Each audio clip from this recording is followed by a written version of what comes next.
You're live. We'll see how this turns out. Put the light on. Why not? Why not? Let me. Ah, shit. All right. All right.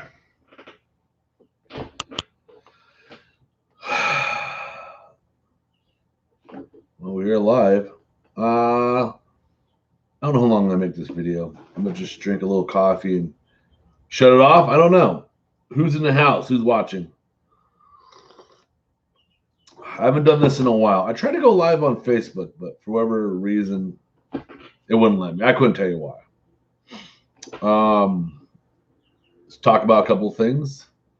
So I'm finally home. I finally have my home. Um, it's like night and day. If you know what my old house looked like, then this is, I can't put into words, honestly. To give you a perspective, for those that knew what my old house looked like, and you can't tell by the scale, but my old house would fit just in this room. This is like a master bedroom. This is like the room, and that's like a fucking walk-in closet. Yeah, I know. I've never had a fucking walk-in closet. So access to outside back area. Got my own bathroom. Bathroom needs worked on. I'm not gonna lie. I'm tickled pink with little small dumb things like that. I have ceiling fans. No more lugging around a fucking box fan wherever I go. I have ceiling fans. They're amazing too. And I got central air too, which is something totally new to me that I've fallen in love with. If you hear the fluttering around, I have chickens, by the way. Yeah, I got chickens. That just cracks me up just thinking that. Got a new puppy. It's a boxer, of course. Of course, right?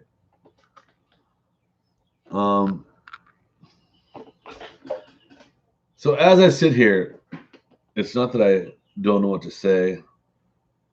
As I'm telling you all this stuff, I'm unpacking all this. Because if you know where I came from, toxic's not the word. It was bad. Like my old house, it was just horrible, dude. Like, so my foundation of my old house was fucking broken and cracked and destroyed. And I tried to bring it to my uncle's attention because that was his house I lived in. And when I brought it to his attention, he crucified me like it was a bad thing. Like, how dare I bring this to his attention? Then I tried to do other things like I wanted to paint my house to make it look nice. He got upset with me for doing that. He'd rather have a dirty house. Like I couldn't understand his. So my uncle was fucking either crazy or dumb. I don't know, and I don't say crazy like in a bad thing. I don't know what was up with him. I don't know the words to use for him either. We live in a society where whatever you say, it's wrong. And I'm not here to offend anyone. I accept everyone, but I'm just trying to tell you this guy wasn't all there. Whatever fucking word you want to use, by all means. His soap was not on the rope. Let's put it that way. I'm enjoying some good coffee. If you guys want a good coffee, go check out Rampage Coffee. Amazing. The best coffee in the world, actually. And I love coffee. Tell them the boogeyman sent you, Joey. So that was one problem I had with the house. And the other problem I had was there were weeds that were growing in from outside, growing into my inside of my house. That tells you that there's some big cracks they're seeping into. There's big problems with that. It was uneven, like our house was like this. So as you slept, you'd kind of like roll over a little bit. It was so fucked up, man. And it was in a shithole of a neighborhood that just got shittier. And I'm adjusting myself to a shitty neighborhood. There's more homeless by the day, more crazies by the day, more gangs by the day. And like, if that wasn't bad, the state released a fuckload of felons they dropped off in my neighborhood. And like, my son likes to play basketball. So that's when the gangs would go to hang out and take over the courts, and my son would have to come home and he goes, Dad, I can't play basketball. The gangs are there. So we don't have that fucking problem here. It's so weird to come from nothing, below nothing, and be in. Words can't describe how badass this situation is. I have fuckloads of land. Fuckloads of land. If you count front, back, side to side, all that bullshit. I almost have an acre. Almost. I have a big fucking front yard. I could fit maybe three of my homes, maybe 4, 5, I don't know. Just in my front yard. Just on one side of the front yard. It just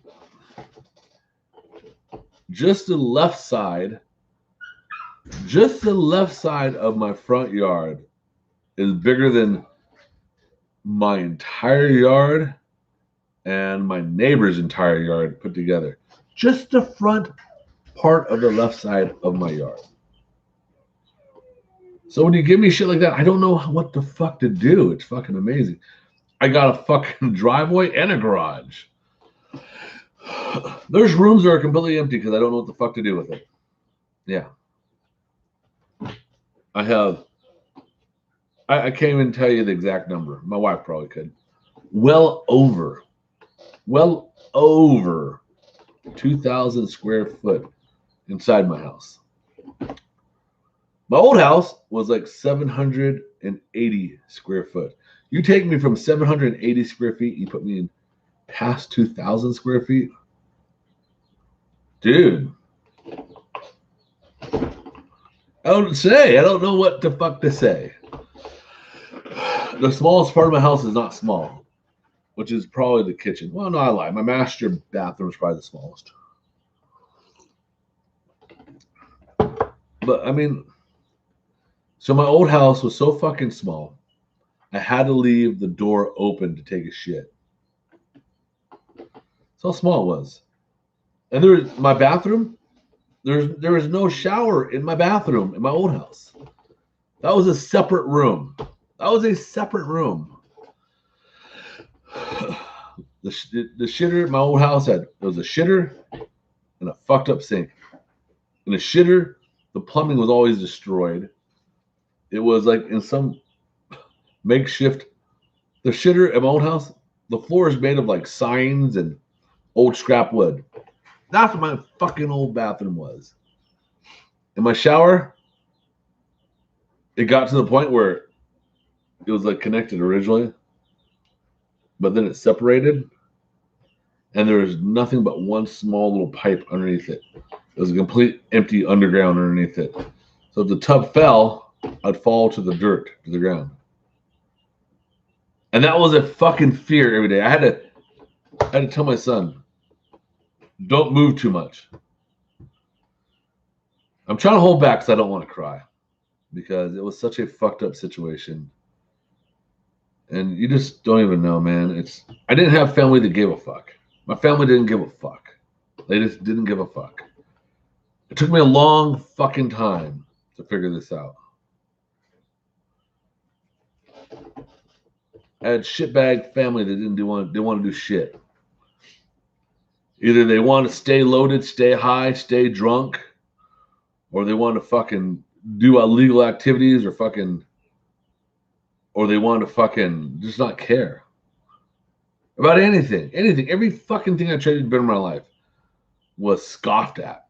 Even if it was as simple as tell my mom, let's walk once a week down the park to get exercise in for you.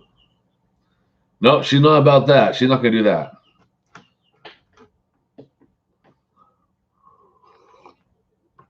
I had one cousin who I thought she was pretty cool. I really did. And she would fucking talk a big game, dude. She'd invite me to go camping, dirt bike riding. She'd talk about having these big barbecues and invite me over. Not once did she fucking invite me. Not one fucking time did she invite me over. But when her kid fucking graduated, you better believe I was invited. With the, hey, my kid's gonna need some money for college. And I gave money every time. Every time I gave money. He didn't go to college, let's just put it that way. I don't give a fuck about none of them. I've unfriended, I've blocked, I fucking walked away from them. If I never see my old life again, I'm good. If I never see my old family again, I'm good. It's a different view. It's a different feeling also to be in a new spot where you don't fucking know anyone. You don't know no one. It's like you think you have a false sense of you're running with no safety net.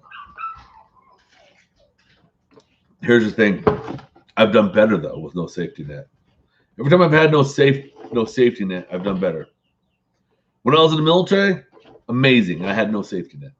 I was by myself. I moved, no family, no friends here, no safety net. Killing the game. Back in Cali, where I know everyone, I got all my friends, I got all my family. Not one of them motherfuckers were ever down from since day one. I take that back. I take that back. My core group of friends and my D students were always there.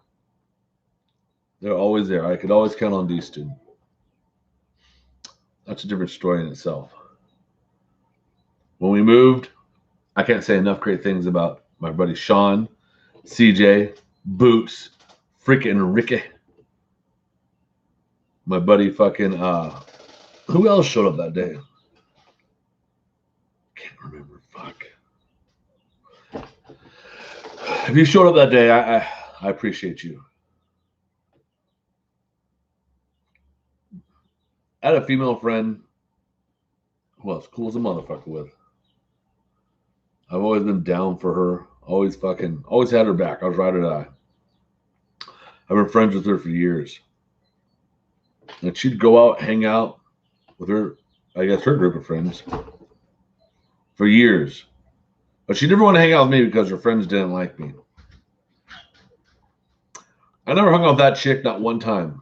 Not one time. And I begged her, let's hang out. Let's do something. Let's catch lunch. I'd say, let me go to your house. I can make lunch for you.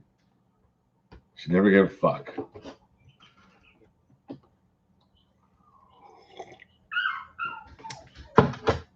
When I came here to Texas, there's a guy I've never met. I only met him on Facebook. On the group for my fucking city I'm coming to. This dude put me up in one of the houses he rented for free. For how many? Let's see. December, January, February, March. 4 months. He put me up for 4 months for free. He fucking made sure there was a TV, there was a couch, there was a bed, there was food, the fridge was full. There's soap, there's shampoo. He even put fucking shower mats down. He got a hose for the fucking yard. This dude fucking set me up for success, and I never met that motherfucker. And yet there's people who are monsters that I did not scary friend with. Couldn't even do lunch with me if I was paying. That's why some people ask me, why did you block me? Well, why not, motherfucker? You're never there for me. I never asked you to give me money. I just asked, are you there? Were you a shoulder for me to cry on? Were you a hug that I needed? I had some fucking hard fucking times, man. We all have hard times, dude. I was just stupid enough to believe the friends I had were there to give me hugs and shoulders to cry on.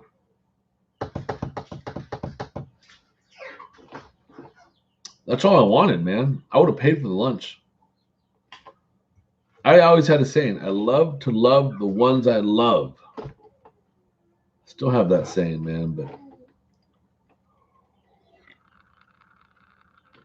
I didn't want this broadcast, whatever it is, live video. I didn't want to be so depressing and angsty and emo. I just have a lot to unpack. I have a lot to get off my chest. Maybe I'll do a little more video in the future.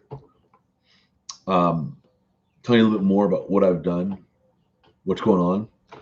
I'm a volunteer fireman. I'm currently going through EMT class. I'm also currently working at a Boys and Girls Club. I'm in charge of the art and entertainment side of the house of that. I got a house. It's fucking beyond dope. I live in the nicest neighborhood in this town. Hands down, nicest neighborhood I've ever lived in.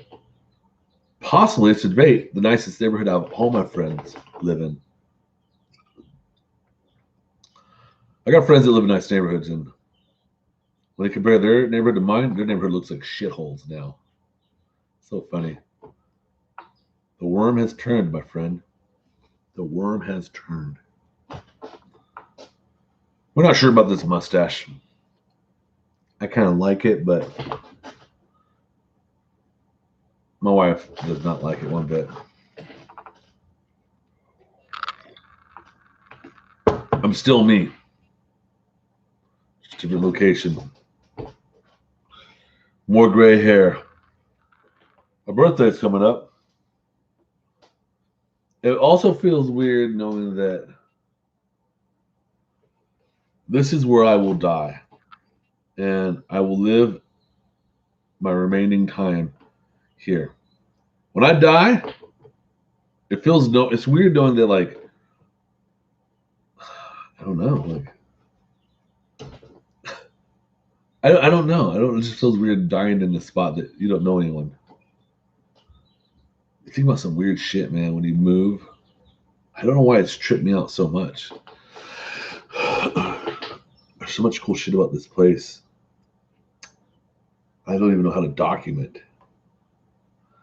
Anyways, dude, so this is kind of I don't know if this is not my best fucking broadcast.